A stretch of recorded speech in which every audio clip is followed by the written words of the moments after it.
Doctor గారు, మా చెల్లికి చిన్నప్పుడు యాక్సిడెంట్లో ఒక కంటి చూపు పోయింది.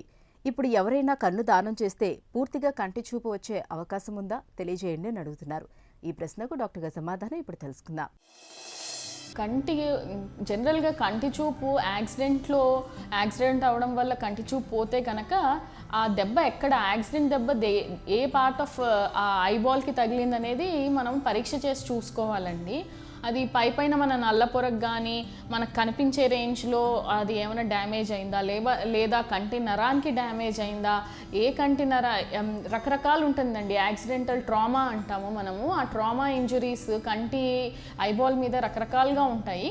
సో దేనివల్ల కంటి చూపు పోయిందనేది చూసుకోవాలి. సపోజ్ కంటి నల్ల పొరకి, ఆ కనుగుడ్డులో నల్ల పొరకి దెబ్బ తాకుండి దానివల్ల చూపు పోతే కనుక మనకి చూపు మళ్ళీ వచ్చే అవకాశం, ఇలా కార్నియల్ ట్రాన్స్ప్లాంటేషన్ అంటాము. డోనర్ కార్నియాతో అవన్నీ టెస్ట్లు అయినాక చేసుకుని అంతా బాగానే ఉంటే ఇచ్చేసుకుని కంటి చూపు వచ్చే అవకాశం ఉంటుంది.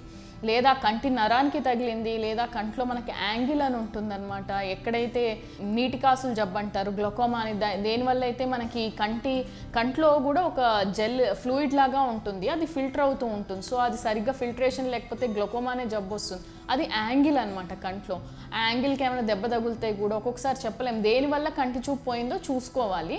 సో మనకి దేనివల్ల దానికి ట్రీట్మెంట్ చేస్తే కంటి చూపు వస్తుందా లేదా అనేది కూడా మీ కంటి డాక్టర్ గారు చెప్తారు.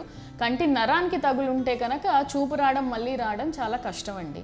సో అది మీరు ఆ దెబ్బ తగిలినప్పుడు ఎంత తొందరగా కంటి డాక్టర్కి చూపించారు, ఆ కంటి డాక్టర్ గారు మీతో ఏం చెప్పారు, దేనికి దెబ్బ తగిలిందని, సో దానికి మళ్ళీ కంటి చూపు వచ్చే అవకాశం ఉంటుందా లేదా అనేది కూడా చూసుకోవాలి. సపోజ్ మన కంటి నల్ల పొరకి డ్యామేజ్ అయి ఉంటే కనుక అది మనం జనరల్గా కార్నియల్ ట్రాన్స్ప్లాంటేషన్తో చేసుకుంటే కనుక చూపు వచ్చే అవకాశం ఉంటుందండి.